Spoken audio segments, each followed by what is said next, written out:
Welcome to UNCAGED, the show that celebrates thought leadership from today's top business leaders. The program provides a voice to amazing executives from around the globe who are shaping the world of business today and mapping the path to the commerce of tomorrow. Today, we're speaking with Keith Adams. Hey, Keith, how are you?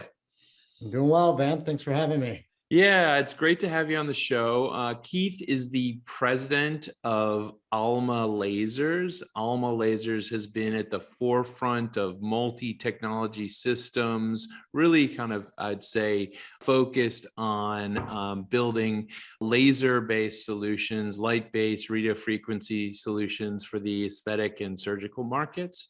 And we'll get more into what Alma is focused on these days. But before we get there, Keith, tell me a little bit about yourself and your career. Sure, Ben. So I was born and raised in Chicago, Illinois. Grew up, Woohoo!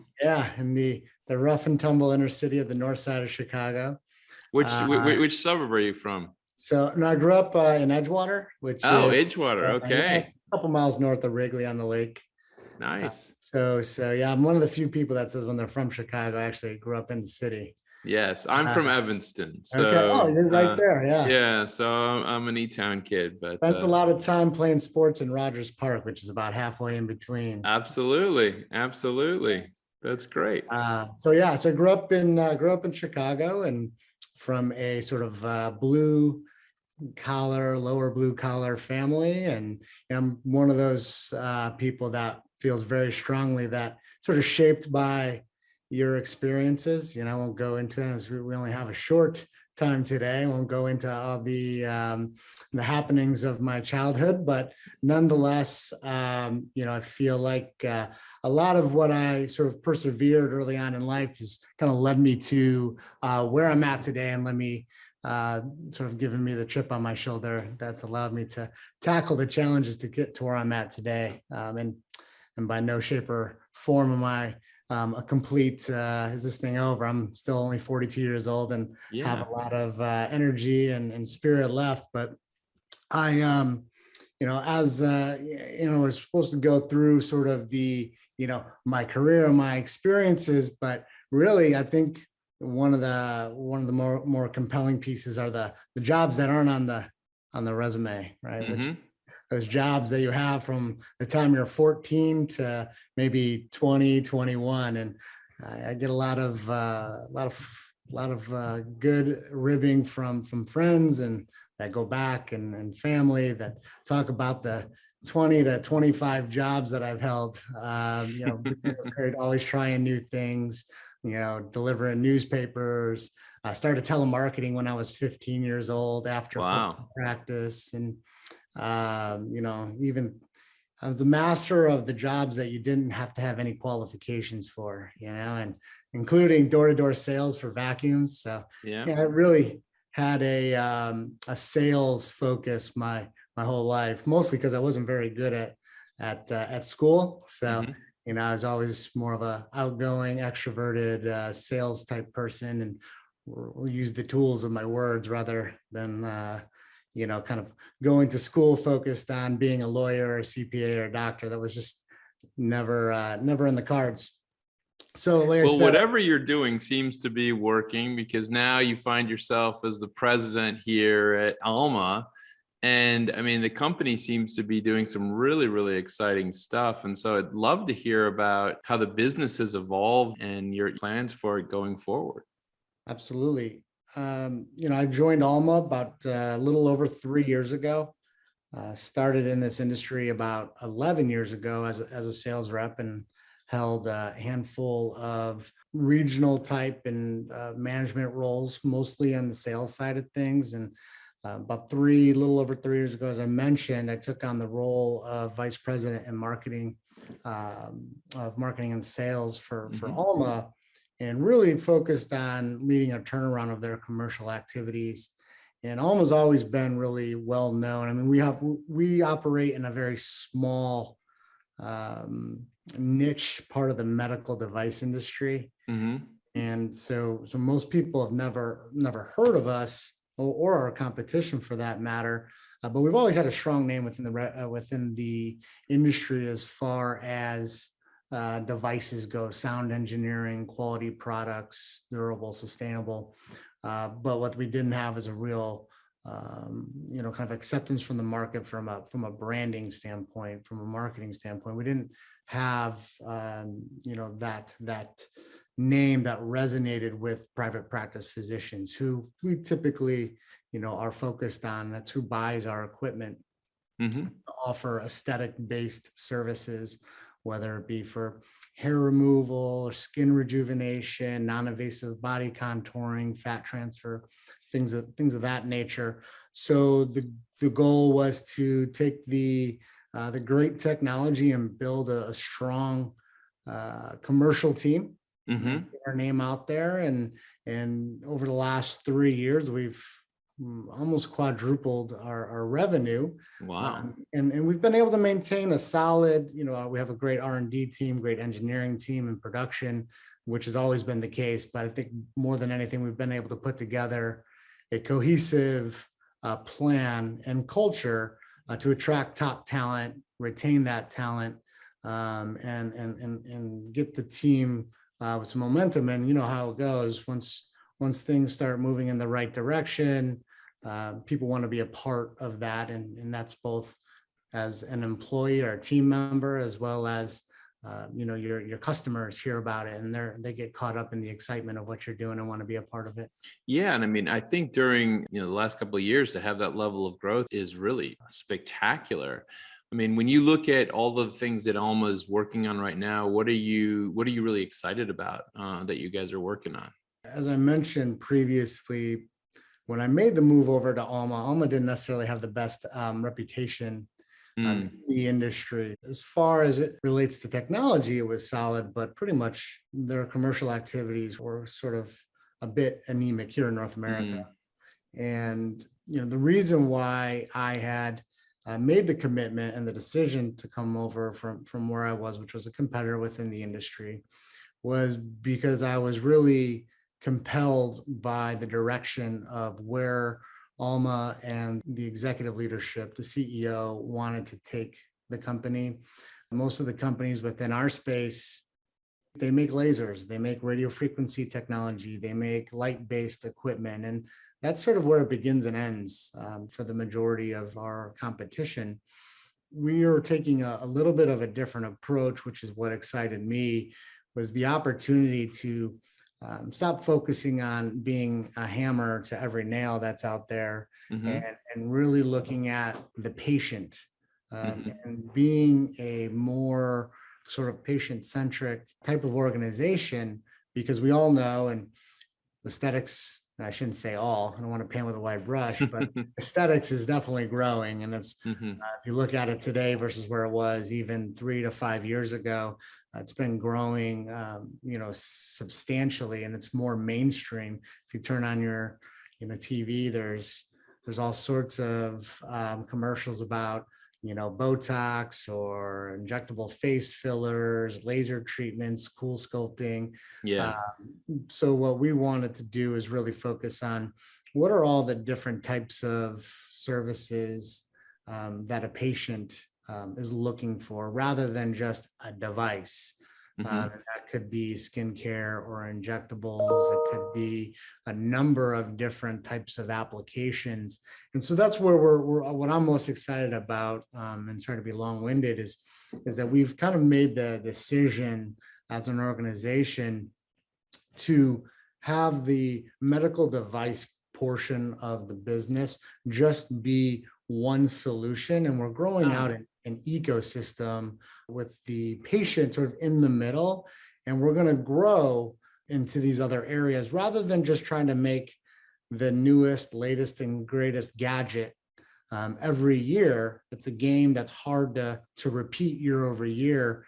When your focus is on selling a new device, a new contraption to a private practice physician, where now Yeah, I mean, that's an incredible shift that you're making, really. I mean, it's very much of like a shift from a product focus to a consumer focus, or right, an end focus. So that's an amazing model. And I'm imagining that that's going to be one where you're going to have to really kind of rethink a whole bunch of different things. But, when you look out at all the challenges that Alma has right now, you guys are growing, which is excellent. What are the big challenges that you're facing in your business right now?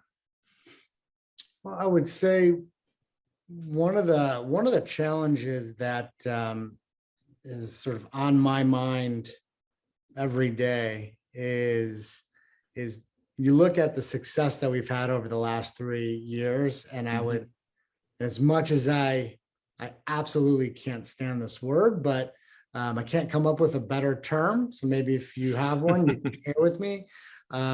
We've been successful in creating a very dynamic culture, and we've stuck to it. We've been very disciplined with the type of people that we bring in, the expectations that we set.